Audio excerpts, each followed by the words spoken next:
요한복음 제12장 1절부터 8절 말씀입니다.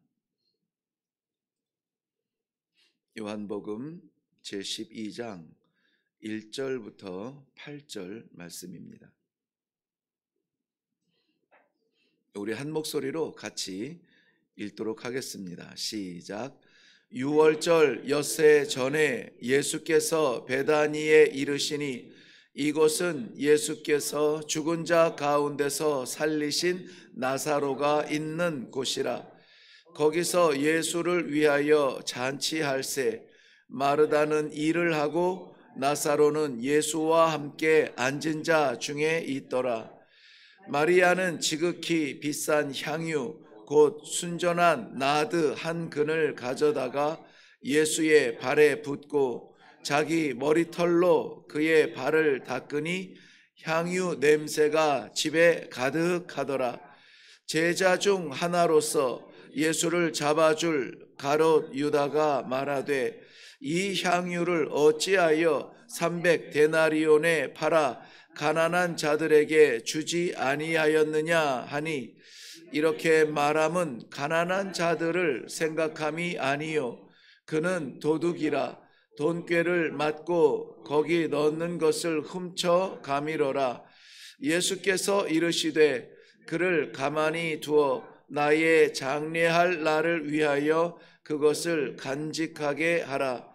가난한 자들은 항상 너희와 함께 있거니와 나는 항상 있지 아니하리라 하시니라.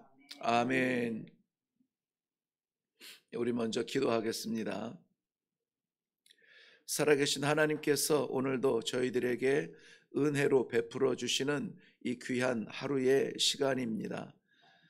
태양 아래 흘러가는 시계 속에 보여지는 시간이 아니라 하나님께서 저희들에게 주신 기회의 시간들입니다.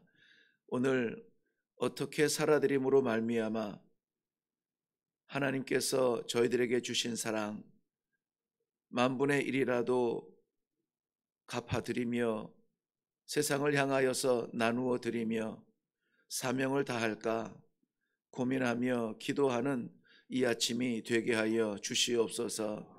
말씀을 향하는, 그리고 말씀을 받는 저희들의 마음을 방해하려고 하는 사탄의 억만 가지 시험과 혼란스러움을 이기게 하시고 온전히 하나님께서 주시는 말씀, 기대하시는 삶의 제사, 우리의 머릿속까지 하나님 앞에서 순간이라도 순결할 수 있도록 복에 복을 더하여 주시옵소서. 이 시간도 친히 말씀하여 주실 줄로 믿사옵고 예수님 이름으로 기도하옵나이다. 아멘.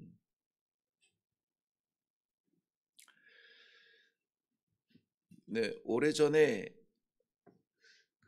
어떤 교수님께서 이렇게 이야기하실 때에 참 동의가 되고 감동을 많이 받았습니다. 성경 66권 1189장을 하나로 모은다면은 뭐 로마서도 이야기할 수도 있고 다 있지만은 결국은 이 성경은 하나님께서 그의 백성들을 향한 사랑을 이야기하는 것이지 않겠는가.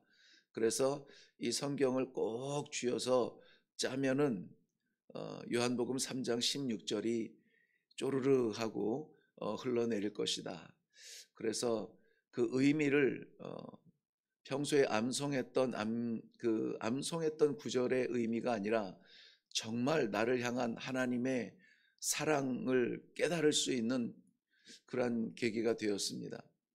그래서 요한복음 3장 16절의 말씀을 우리가 너무나 잘 아시겠지만 이 아침에 다시 한번 읽어보도록 하겠습니다. 요한복음 3장 16절입니다. 혹시 다 암송을 하시겠지만 우리 좀 정확하게 읽도록 하겠습니다. 이렇게 좀 새로 번역된 곳에 약간씩 변화가 있는 것 같아서요. 요한복음 3장 16절입니다. 한 절만 같이 읽겠습니다. 시작. 하나님이 세상을 이처럼 사랑하사 독생자를 주셨으니 이는 그를 믿는 자마다 멸망하지 않고 영생을 얻게 하려 하심이라. 아멘. 이 말씀은 결국은 무엇을 말하냐면 내가 망할 존재지만 내가 망하지 않도록 나를 구원하시기 위해서 하나님께서 특단의 조치를 행하셨는데 그것은 우리는 사랑의 조치라고 봅니다. 하나님의 사랑 외에는 그렇게 할 수 있는 사랑이 없습니다. 그것이 자신의 독생하신 아들을 십자가에 못 박아 죽게 하신 것입니다. 물론 하나님의 계획 속에는 그를 장사 지내고 부활시키고 승천하게 하는 그러한 일정이 있었는지 그거는 하나님의 뜻이니까 계획이니까 제가 알 일은 아닌데요. 그래도 자신을 십자가에, 그것도 적군이 아니라 피조물에 의해서 십자가에 올라가게 한다는 것은 누구도 생각도 흉내도 낼 수 없는 사랑입니다. 하나님께서는 우리를 위해서 그렇게 사랑을 베풀어 주셨고 오늘 우리는 그 사랑의 혜택을 받고 있습니다. 오늘 본문에 나오는 마리아는 사람이 하나님 앞에 드릴 만한 사랑을 드리고 있는가 하는 것을 물어보게 합니다. 여기서 말하는 사람은 바로 묵상하는 저를 말하는 것인데요. 하나님은 우리를 위해서 그런 사랑을 하셨는데 우리는 하나님을 위해서 어떤 사랑을 하고 있는가? 고상한 말로 사랑이지만 좀 구체적인 말로 하면 희생이겠죠. 하나님을 위해서 나의 희생은 어디까지 희생하고 있는가? 나 자신을 십자가에 올리기보다는 내 생각을 열어놓고 하나님 말씀의 지배를 받기보다는 내 시간의 얼마를 하나님 앞에 드리기보다는 내가 그것들을 붙잡느라고 하나님의 그 사랑과 말씀을 외면한 적은 없는가 하는 것을 생각하게 하는 아주 너무 소중한 말씀이었고요. 잘 아는 본문이지만 그런 관점에서 묵상할 때에 다시 한번 두렵고 떨리는 마음으로 하나님 앞에 주님 사랑합니다, 주께 충성하겠습니다 하는 이 말이 얼마나 우리들에게 귀한 고백이 될 것인가, 또 그러한 삶이 얼마나 우리들에게 복된 삶이 될 것인가 하는 것을 같이 잠깐 나누고 기도해 보려고 합니다. 1절부터 3절은 향유를 부은 마리아의 모습을 기록하고 있는데요. 그 앞에 저는 이 가로 열고 이렇게 기록을 했습니다. 자신의 가장 소중한 향유를 부은 마리아라, 이렇게 표현을 하고 싶었습니다. 왜냐하면 우리가 잘 아는 대로 당대 그 이전에도 마찬가지였고 여인으로서 자기의 재산을 이렇게 소유할 만한 사회적 환경이 되지 않았던 것을 우리는 너무나 잘 알고 있습니다. 여인은 숫자에도 들어가지 못했고 비하하는 것이 아니라 문화가 그랬다는 것입니다. 그래서 심지어는 어떤 역사가는 여인은 남편의 재산 목록 중에 하나였다라고 그렇게 표현할 만큼 여인들의 위치가 그랬습니다. 게다가 이 과부나 또 고아들은 더욱 그랬겠죠. 특권도 누리지 못하고 주권도 가질 수 없었던 그런 문화 속에서 한 여인이 나드향 한 근을 소유하고 있었다는 것은 이거는 정말 자신의 전부라고 말할 수 있는 목록 1호였을 것입니다. 그런데 그것을 오늘 예수님의 발에 붙는 사건을 보게 되죠.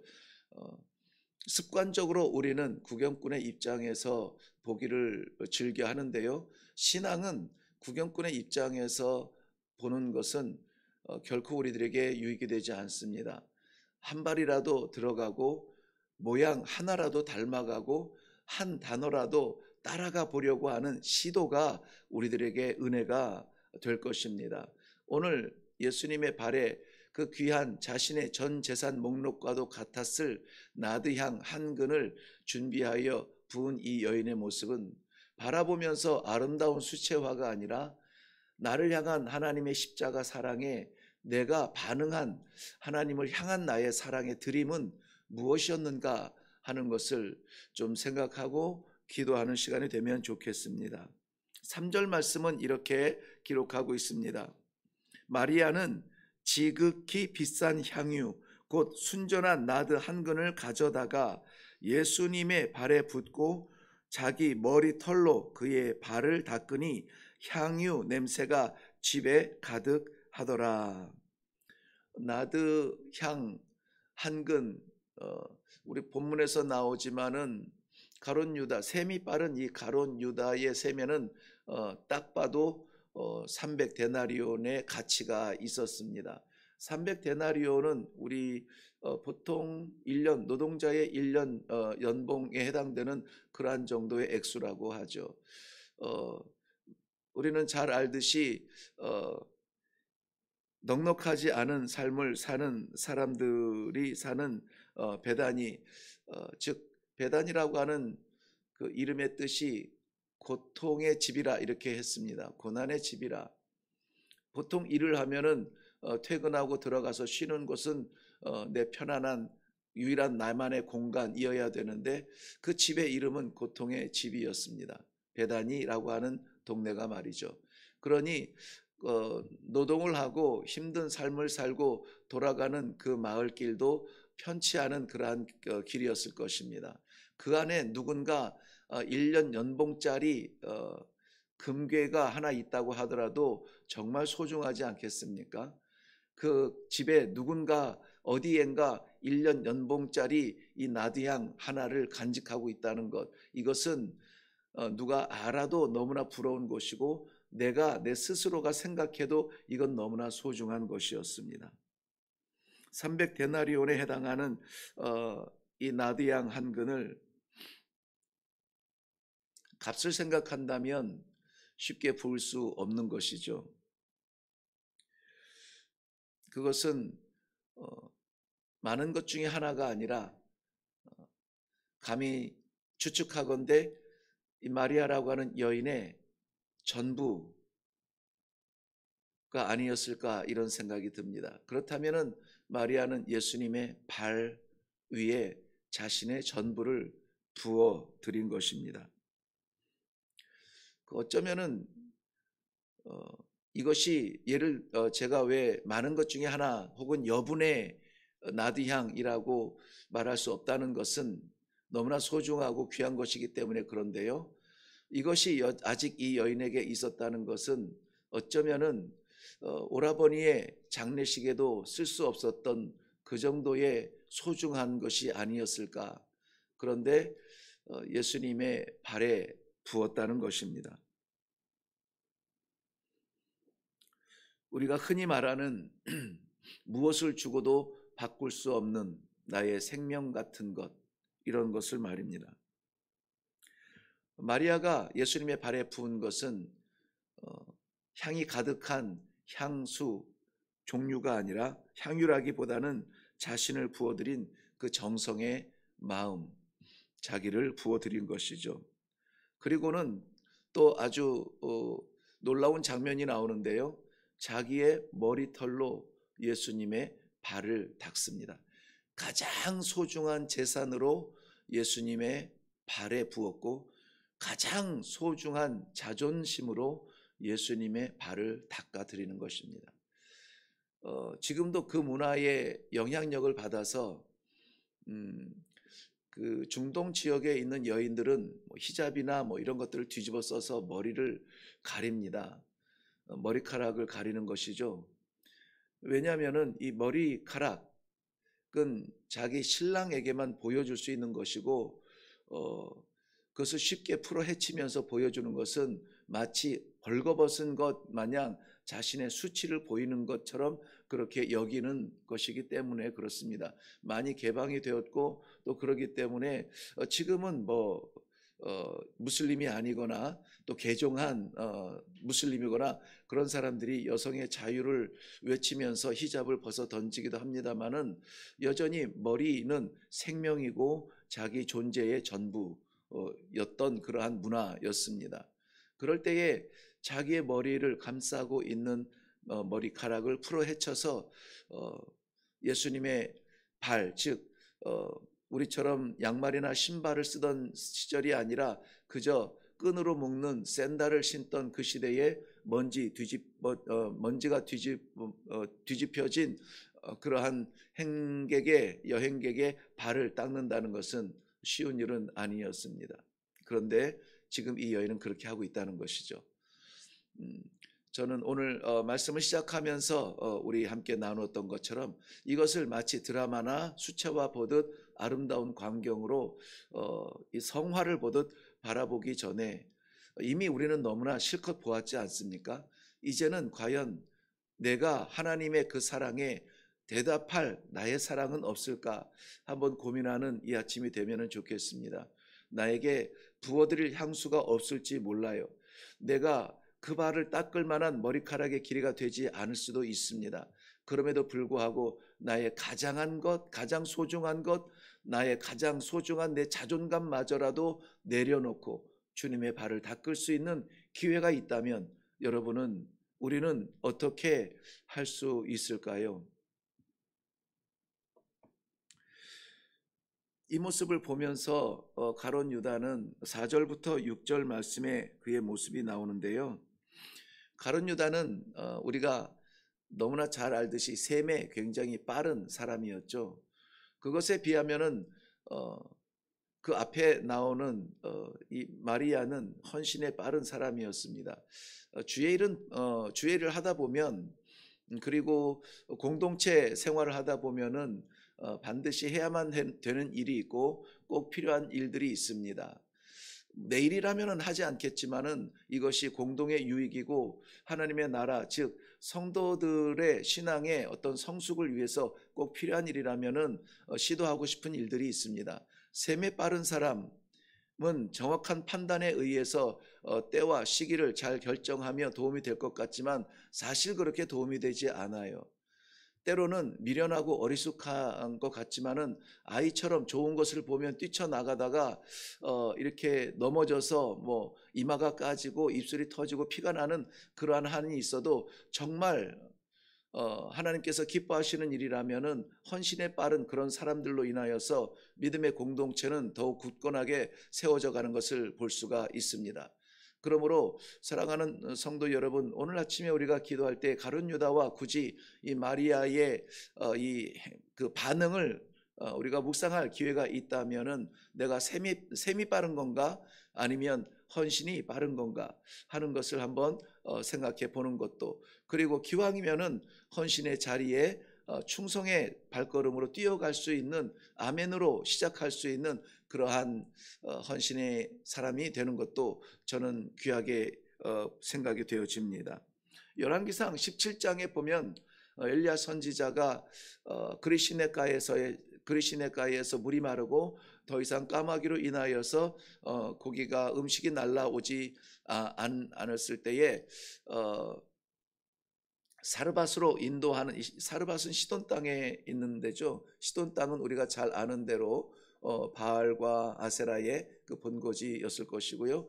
그 시돈 땅 부근에 있는 사르밧을 가도록 하나님께서 인도해 주시는데요. 거기에서 만난 사람은 정말 세상적 관점에서는 안 되는데 또 안 된다, 이런 그러한 마이너스적인 환경을 계속 만나죠. 하나님의 사람이 피해서 간 곳이 이방 땅이고 이방 땅에 갔는데 거기에서 만난 사람은 도와줄 만한 넉넉한 사람도 아니고 과부 한 사람을 만나죠. 과부를 비하하는 것은 아니지만은 가진 것이 넉넉할 수 없는 환경 문화였다는 것을 미리 말씀을 드렸고요. 이 여인을 만나는데 이 여인은 마른 나무 조각을 줍고 있었죠. 그리고 이 엘리야는 먼 길을 걸어온 그 지침으로 인하여서 자신에게 물과 떡을 달라고 요청을 하는데 정말 안 되는데 정말 안 되는 것 같아요. 엎친 데 덮쳤, 뭐라고 표현할 수 있을지 모르겠지만은 그 여인에게 남은 것은 고작 한 움큼의 밀가루, 밀이 남았을 뿐입니다. 지금 나뭇가지를 줍고 있는 이유도 바로 그 한 움큼 남은 그걸로 마지막 떡을 해서 먹고 자신과 아들은 이제 더 이상 먹을 수 없는 상황에서 죽을 시간을 기다리는 것뿐이었습니다. 거기에다가 대고 나를 위하여 먼저 떡을 하나 달라라고 말씀하세요. 지금 우리의 삶이 힘들어요. 어제도 신방을 하면서 동일하게 나눈 삶의 이야기는 정말 어렵습니다. 정말 안 됩니다. 정말 힘듭니다. 아무리 애를 쓰고 아무리 있는 정성을 다해도 거두는 것이 없습니다. 그야말로 우리가 믿음 안에 만나지 않은 사람이라면은 죽겠습니다라고 정말 입술까지 나온 그 말을 삼키시는 것 같아서 마음이 저렸습니다. 안 돼요. 없습니다. 그런데 거기에서 하나님께서 하나님의 사람이 나를 위해서 먼저 떡을 한 조각 달라고 하면은 그건 너무 잔인한 거 아닐까요? 자기가 굶으면 굶지 어떻게 한 움큼 남은 밀가루를 가지고 이 눈물을 뚝뚝 흘리며 주워가는 이 마른 장작으로 불때서 먹고 죽으려고 하는 그 여인에게 나를 위해 달라라고 말할 수가 있을까요? 그런데 그때에 이 여인은 엘리야 선지자를 위해서 떡을 한 조각 먼저 해드리죠. 이것은 결과가 아니라 과정이에요. 결과는 무엇입니까? 그 가뭄이 끝나고 새로운 수확을 얻기까지 그 항아리에 밀가루가 기름이 물이 떨어지지 않았다는 것입니다. 하나님께서 그 십자가를 왜 지셨을까요? 하나님께서 그 십자가의 그 수치와 모욕, 침뱉음과 뺨맞음과 주먹으로 맞음, 채찍으로 맞음을 왜 당하셨을까요? 하나님이신데 말이죠. 그런데 그 결과가 우리라면은 우리는 이 사랑을 쉽게 받아서는 안 됩니다. 그저 늘 말씀드리는 대로 만분의 일, 억만분의 일이라도 우리가 뭔가 주님, 이것은 주님을 위한 겁니다. 주님을 위한 겁니다. 해도 우리가 자랑할 수 없는 사랑이에요.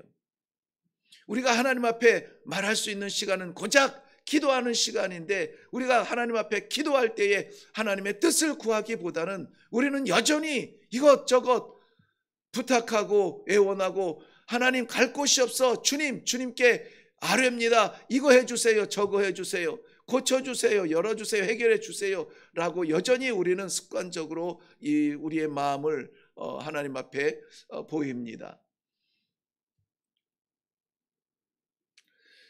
하나님께 많이 받은 것도 은혜입니다. 그런데 저는 하나님께 드릴 수 있는 은혜가 더 크다고 봅니다. 제가 신방 가운데 이런 간증 고백을 했습니다. 제가 음식 앞에 기도할 때에 빼놓지 않고 의지적으로 하는 기도가 있습니다. 뭐냐면 주신 음식 감사하고 준비한 마음 귀하지만은 이건 먹고 힘 얻게 해주세요. 그냥 배만 채우는 정도가 아니라 에너지가 생기게 해주세요. 그리고 그 얻은 힘으로 주 앞에 주님께서 맡기신 일에 충성하게 해주세요. 그러니까 그 음식에 대한 축복은 결국은 무엇이냐? 힘 얻어진 힘이 아니라 주를 위하여서 다시 쓸 수 있는 사람이 된다는 그것이 저에게는 축복이었고 감사의 기도였습니다. 지금도 모든 식사의 기도 때마다 잊지 않는 기도는 그것입니다. 먹게 하시니 충성하게 하여 주옵소서. 먹고 사는 것이 우리 성도의 삶이 아니라 주신 것 받아 하나님 앞에 충성으로 올려드리는 것이 저는 성도의 삶이라고 보는 것입니다. 가룟 유다는 나드향을 팔아서 불우한 이웃을 구제하는 일에 쓰지 않았다고 불평합니다. 그러나 예수님께서는 상상하지 못할 말씀을 하시는데요. 나의 장래를 위함이라. 우리가 하는 모든 일들이 하나님의 구원의 섭리를 위한 일이라면은 우리는 이 아침에 하나님께서 우리에게 주시는 이 신앙 양심의 감동을 거부할 수가 없습니다. 하나님, 나에게서 하나님을 위해서 드려질 것이 있기를 원합니다. 꼬박꼬박 이렇게 받아놓고 감추어 놓고 내 것이라 붙들지 않고 주의 장래를 위해서 주의 구원의 그 섭리를 위하여서 쓰실 수 있는 부분을 아버지 사용하여 주시옵소서. 창세기 18장에 아브라함은 나그네를 대접하고 영접하다가 천사를 영접하게 된 사건을 사실을 우리는 잘 알고 있습니다. 뭔가 기대가 있어서 한 것은 아니에요. 그냥 나그네를 대접하는 그 문화 속에서 굳건하게 지켜왔던 그 하나님께서 베풀어 주셨던 그 사랑을 갚아드리는 그러한 마음이었을 것입니다. 고린도전서 13장 3절은 그 모습을 이렇게 정리하고 있습니다. 내가 내게 있는 모든 것으로 구제하고 내 몸을 불사르게 내어 줄지라도 사랑이 없으면 내게 아무 유익이 없느니라.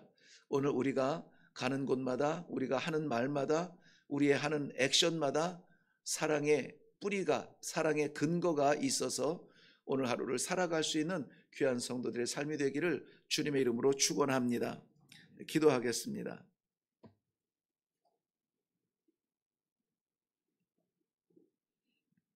우리 눈앞에 주님이 계셨다면 우리도 우리의 가장 소중한 나드 향을 부었을 것입니다. 그런데 안타깝게도 우리 눈앞에 보이는 주님이 계시지 않아서 우리가 무엇을 해야 될지 고민스러운데 우리 예수님께서 친히 말씀하여 주셨습니다. 가난한 자들은 항상 너희와 함께 있느니라. 우리 예수님에게 드리듯 가난한 자들, 힘든 자들, 괴로운 자들, 곤란한 자들 위하여서 우리의 소중한 무엇인가를 나눌 수 있는, 베풀 수 있는, 그리고 충성할 수 있는 귀한 하루가 되게 하여 주시옵소서. 감사드립니다. 이루어 줄 줄로 믿사옵고 예수님 이름으로 기도하옵나이다. 아멘. 네, 우리 이 시간에 기도할 때에 말씀 나눈 것을 생각하시면서 요한복음 3장 16절에 오프닝 메시지였는데요. 우리를 향한 하나님의 사랑은 그런 사랑이었습니다. 하나님을 향한 우리의 사랑은 어떤 사랑인가요? 아니, 우리라고 하니까 너무 폭넓게 얘기했는데 하나님을 향한 나의 사랑은 어떤 사랑이었습니까? 표현하지 않는 사랑을 알아달라고 말하기에는 우리는 좀 궁색한 사랑을 하고는 있지 않을까요? 네, 곁에 있는 사람을 사랑해도 표현해야 하는데 하나님을 사랑하는 그 사랑을 오늘은 어떻게 표현할까요? 이 여인처럼 우리에게는 한 근이나 되는 나드 향이 있지는 않습니다. 그런데 우리에게는 두 근이나 되는 사랑의 빚이 있습니다. 무엇을 할지라도 누구를 만날지라도 오늘은 하나님께 그 사랑을 갚아드리는 마음으로 살아드렸으면 좋겠습니다. 그렇게 살게 하여 주시옵소서. 오늘 이 시간에 기도하며 나아가실 때 하나님께서 함께하여 주시는 놀라운 축복이 있기를 바랍니다. 우리 다 같이 기도하겠습니다.